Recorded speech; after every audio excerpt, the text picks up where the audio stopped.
Selamat datang di kampus kami, Sekolah Tinggi Pariwisata Bogor, sekolah pariwisata pertama dan terbesar di Kota Bogor.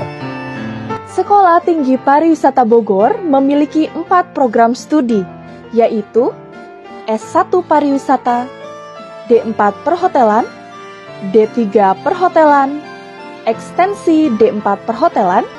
Di sini tersedia beberapa fasilitas kampus seperti perpustakaan, ruang praktek minibar, kitchen, restaurant, housekeeping, cooking, front office, juggling area, food and beverage service, hingga mock-up room.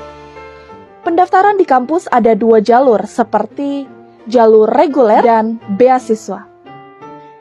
Yuk segera daftar di Sekolah Tinggi Pariwisata Bogor. Hospitality Professional Change the World.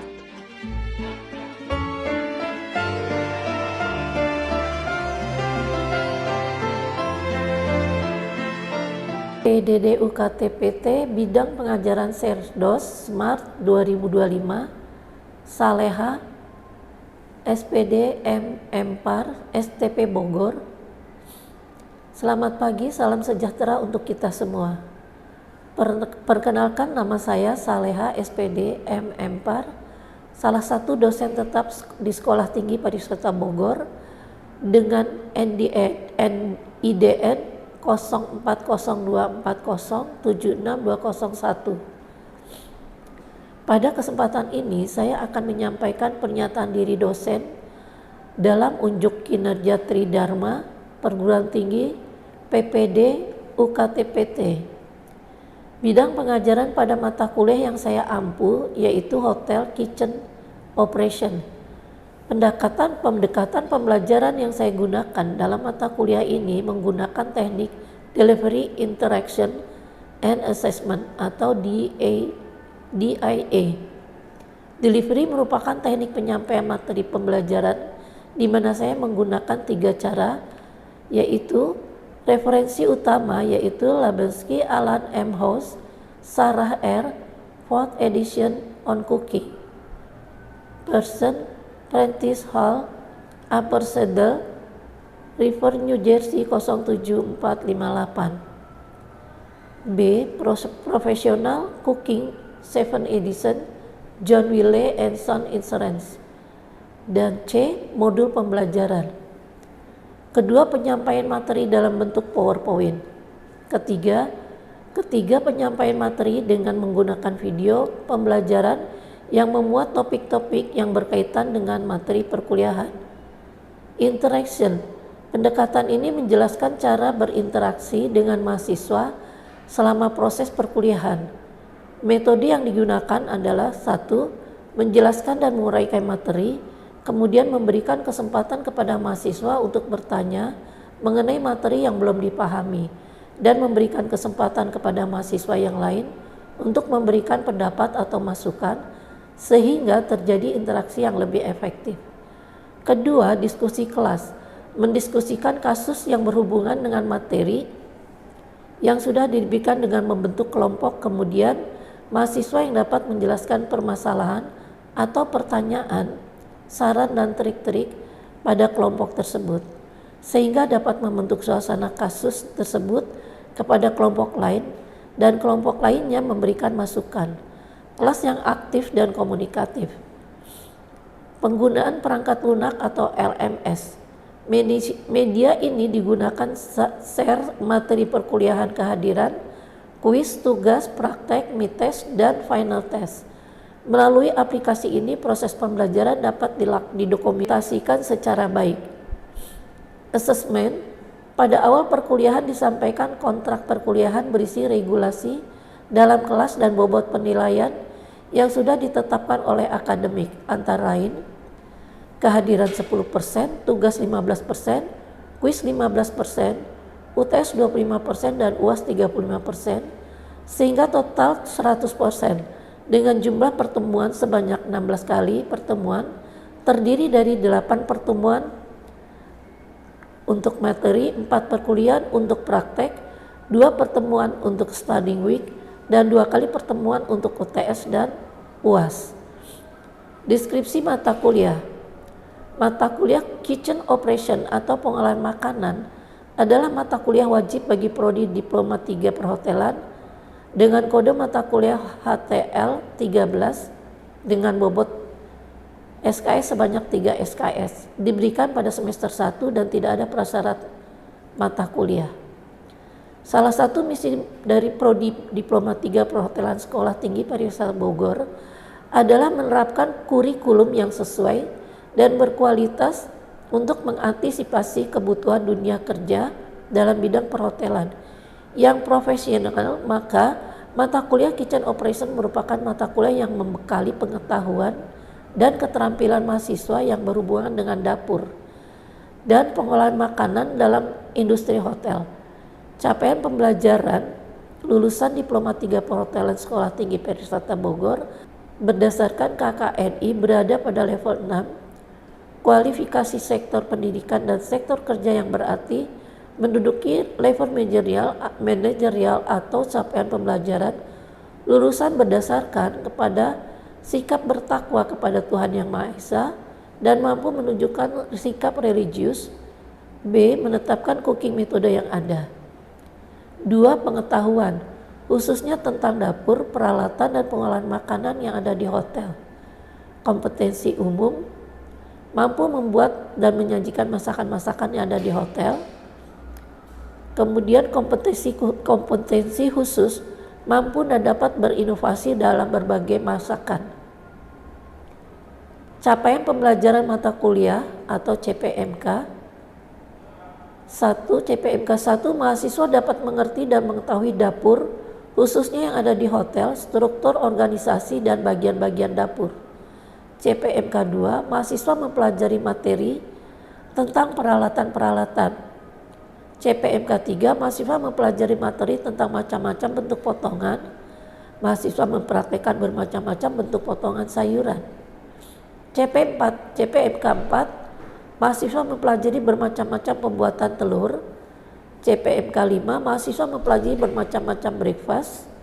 CPMK 6, mahasiswa mengetahui pembelajaran dan menetapkan kebersihan, kesehatan, dan keselamatan kerja. CPMK 7, mahasiswa dapat membuat bermacam-macam telur dan mengetahui kandungan yang terdapat di dalamnya. CPMK 8, mahasiswa mengetahui dapat membuat bermacam-macam breakfast. Mahasiswa mengetahui bumbu. CPMK 9, mahasiswa mengetahui bumbu dan memahami bumbu dari luar negeri dan dari dalam negeri. CPMK 11, mahasiswa mempelajari bermacam-macam saus, salad, dan pembuatan saladnya. CPMK 12, stok sup dan krim sup serta thick sup. Aktivitas pembelajaran. Pada aktivitas pembelajaran ini dalam 16 kali pertemuan pada setiap minggunya dengan bobot 3 SKS dan durasi 150 menit dengan rincian 12 pertemuan, 8 pertemuan materi teori, 4 pertemuan praktek, 2 pertemuan study week, dan 2 pertemuan UTS dan UAS. Demikian uraian saya mengenai PDD UKT-PT bidang pengajaran Setdos Mat. Dan berikut akan saya berikan praktek dalam hubungannya dengan materi pembelajaran yang saya berikan. Wassalamualaikum warahmatullahi wabarakatuh. Assalamualaikum warahmatullahi wabarakatuh. Selamat pagi semuanya. Hari ini kita akan meneruskan pembelajaran kita. Yang kemarin itu kita sudah masuk ke salat ya. Nanti ada beberapa yang masih kita akan tambahkan. Tetapi sebelumnya nanti kita akan mereview lagi apa yang udah kemarin saya berikan. Yang pertama saya mau absen dulu ya. Alia nggak masuk. Bernadette Angela Devanus, Bobby, Christian nggak ada. Oh, lagi di toilet. Oke. Diki Ramadan, Jaja, Kurniawan, Muhammad Hidayat, Muhammad Andika, Muhammad Fahri, Ada ya. Kemudian Najwan Naufan, ada. Nurul, oke. Revan, Rianti, Nazla, Sarah, Tiara, Saskia.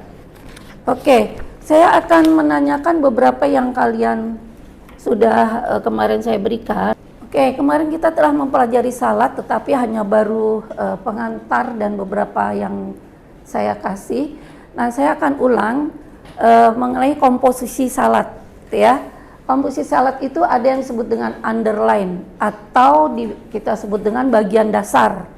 Itu di bawah piringnya itu, di piring itu kita harus ada underline atau tatakannya lah istilahnya ya.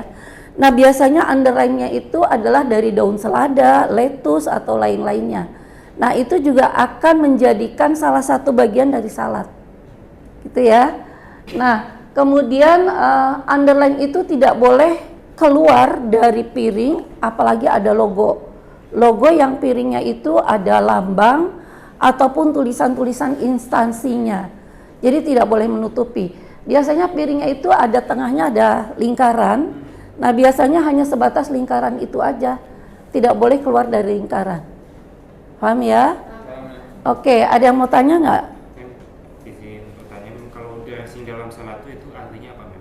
Dressing itu juga sama juga dengan saus, tetapi dia bentuknya seperti kayak dari oil atau salad oil, hanya ditambahkan dengan mustard dan lime. Nah, itu biasanya untuk Caesar salad, gitu ya. Kalau dressing yang kita pakai ini semacam kayak mayones, tartar saus atau Thousand Island gitu. Semuanya sebetulnya intinya dari mayones, hanya tinggal ditambahkan saus tomat, dia akan menjadi Thousand Island gitu ya. Bermacam-macam sih jenis-jenis saladnya ya atau sausnya, itu tergantung dari permintaan tamu juga ya. Jadi ada yang minta dressing tadi kamu bilang ya, misalnya dia Mas saya maunya dressing aja, jangan pakai Thousand Island, boleh nggak apa-apa gitu ya, sejauh yang tamu itu inginkan dan kita juga bisa masuk ke dalam salad itu, ya nggak apa-apa, itu ya. Ini kita harus samakan dulu potongannya supaya gampang. Ya. Nah, ini bentuknya seperti ini, kotak atau 4 persegi panjang, supaya memudahkan kita untuk membentuknya apa, gitu ya. Nah, udah. Baru yang pertama kita akan membuat brunoise. Ya, kita ambil satu potong. Nah, ini kan udah sama nih potongannya sebetulnya. Kita potong lagi kecil, karena brunoise adalah bentuk dice atau cube atau dadu yang sama sisi ya. Nah, ini cukup kita ambil. Ini udah berbentuk dice, lihat, sama sisi. Ya, buat isian risol ataupun pastel, kalau sup kekecilan. Ya, kayak gini. Paham? Oke, yang dari pertama tadi, tapi jatuhnya kayak chop jatuhnya. Nah, daripada dibuang, kita gunakan nanti. Ini yang bentuknya begini, nak. Ambil sedikit aja dagingnya, tapi kulitnya harus ikut semuanya. Nah, kayak gini.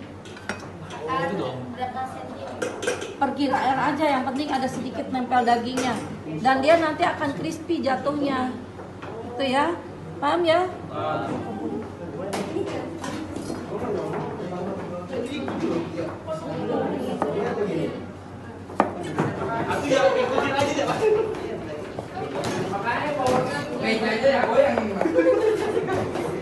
Nah, ini nih namanya finally ya. Halus banget. Halusin lagi.